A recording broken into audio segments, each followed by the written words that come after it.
नमस्कार, सूजस स्पेशल में आप सभी का स्वागत है और मैं हूं आपके साथ निशा शर्मा। आइए एक नजर डालते हैं सूजस स्पेशल रिपोर्ट पर।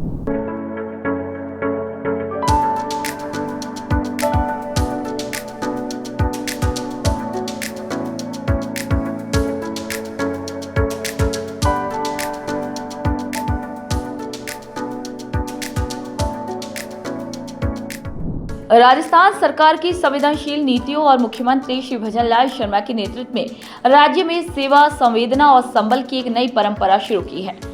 पंडित दीनदयाल उपाध्याय अंत्योदय संबल पखवाड़ा इसका सजीव उदाहरण है, जिसका उद्देश्य है अंतिम पंक्ति में खड़े व्यक्ति तक सरकार की योजनाओं का लाभ पहुंचाना। झाड़ोल विधानसभा के अंबासा गांव में आयोजित शिविर में संवेदनशीलता और जनसेवा की ऐसी एक मिसाल सामने आई है, जिसने एक अनाथ बालक आशीष और उसकी दो बहनों की जिंदगी को एक नई दिशा दी। मुख्यमंत्री श्री भजनलाल शर्मा की जन संवेदनशील सोच और प्रशासन की तत्परता ने ये साबित कर दिया कि योजनाएं जब इच्छा शक्ति से जुड़ती हैं तो सिर्फ आंकड़े नहीं, जमीनी तस्वीरें भी बदल जाती हैं। राजस्थान सरकार की पंडित दीनदयाल उपाध्याय अंत्योदय संबल योजना ने झाड़ोल विधानसभा के अंबासा गांव में एक अनाथ बालक आशीष और उसकी दो बहनों की जिंदगी बदल दी। मां का निधन, पिता 2 साल से लापता और ऊपर से बारिश में ढहा मकान, लेकिन एक शिविर ने इन बच्चों को फिर से उम्मीद दी। फलासिया पंचायत समिति के अंतर्गत अंबासा गांव में आयोजित इस शिविर का उद्देश्य अतिवृष्टि से प्रभावित परिवारों की मदद करना था। शिविर में जब तहसीलदार श्री रमेश वडेरा को कक्षा 8वीं में पढ़ने वाले आशीष की जानकारी मिली तो मामला प्रशासन के लिए केवल एक नाम नहीं बल्कि एक जिम्मेदारी बन गया। पता चला कि आशीष की मां का निधन 2013 में हो गया था, जबकि पिता गुजरात में मजदूरी करने गए थे और 2 वर्षों से लापता हैं। तीनों बच्चे अनाथ जैसे हालात में जी रहे थे और हाल ही में बारिश में उनका कच्चा मकान भी ढह गया। आशीष पालनहार योजना के लिए पात्र होते हुए भी लाभ से वंचित था, क्योंकि पिता की मृत्यु की पुष्टि नहीं हो पाई थी। वहीं हालात को देखते हुए तहसीलदार श्री रमेश वडेरा ने संवेदनशीलता दिखाते हुए तुरंत सामाजिक न्याय एवं अधिकारिता विभाग से संपर्क साधा और विशेष श्रेणी में योजना का लाभ दिलाने की प्रक्रिया शुरू करवाई। ग्राम पंचायत से दस्तावेज जुटाए गए और प्रशासन ने तेजी से कार्रवाई करते हुए पालनहार योजना की स्वीकृति के साथ आगे की सहायता की पहल की।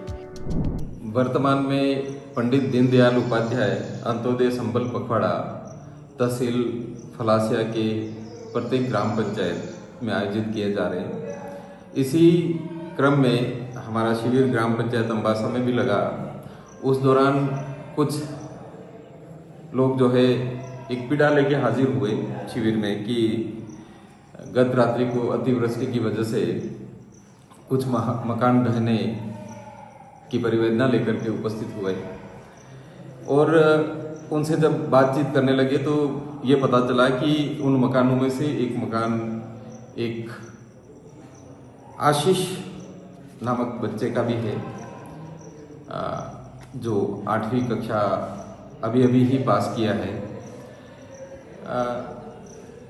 जब ये पता चला तो उत्सुकता और बड़ी, और पता किया तो कहानी बड़ी दुखदायी थी। आशीष के माताजी का 2013 में निधन हो गया। पिताजी क्योंकि मजदूरी करते थे तो गुजरात मजदूरी करने जाते थे। पिछले 2 वर्ष पूर्व जो है मजदूरी करने के लिए गुजरात की तरफ गए, लेकिन वापस लौट के आज तक नहीं आए। पता नहीं किसी अनहोनी की वजह से या किसी अन्य कारण से परिवार वालों ने आशीष के पिता को बहुत ढूंढा, लेकिन आज तक कोई पता नहीं चला। ऐसे में आशीष और उसकी 2 बहनें और हैं, ये सब अनाथ की तरह जीवन जीने को मजबूर हैं पिछले 2 वर्षों से। और पता ये भी चला कि अब क्योंकि पिताजी की डेथ हुई है या नहीं हुई है ये कंफर्म नहीं होने की वजह से आशीष को पालनहार योजना का भी लाभ नहीं मिल पा रहा था। इतना ही नहीं, तहसीलदार श्री वडेरा ने यह भी सुनिश्चित किया कि आशीष को 9वीं कक्षा में तुरंत प्रवेश दिया जाए। स्टेशनरी की व्यवस्था प्रशासन ने की और पटवारी को निर्देश दिए कि आपदा राहत योजना के तहत आर्थिक मदद की रिपोर्ट भी तुरंत तैयार की जाए। इस कार्रवाई ने सिर्फ सरकारी संवेदनशीलता को नहीं दर्शाया, बल्कि ये भी साबित किया कि एक ईमानदार कोशिश किसी की पूरी जिंदगी को एक नई दिशा दे सकती है। इस समय मैंने स्थानीय विद्यालय के जो शिक्षक थे उनको आशीष को कक्षा 9 में एडमिशन देने के लिए पाबंद किया और एडमिशन हमने उसका करवाया भी सही, आशीष का कक्षा 9 में अम्बासा के सीनियर स्कूल में। आशीष के पास में क्योंकि काफ़ी गरीब स्थिति है और ऐसे में पेन कॉपी खरीदने के भी पैसे नहीं थे, तो मेरे द्वारा भी थोड़ा बहुत आर्थिक सहयोग किया गया और उसको पेन कॉपी के लिए संबल प्रदान किया।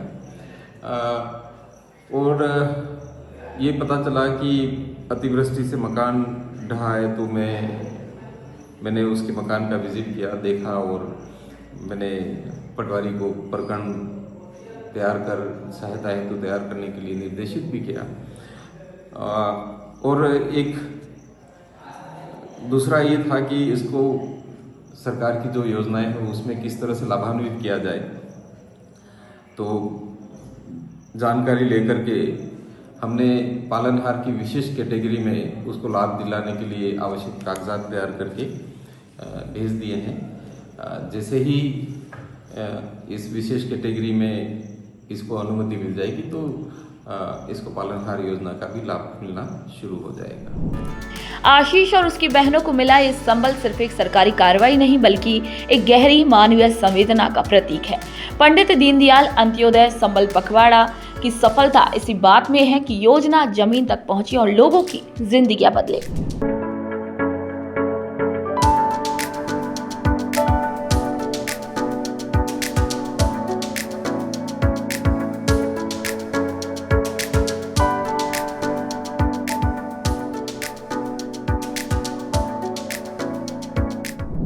तो आज के सूजस स्पेशल में आप सभी के लिए इतना ही। फिर आप सभी से मुलाकात होगी एक नई खबर, एक नई जानकारी के साथ। तब तक के लिए नमस्कार।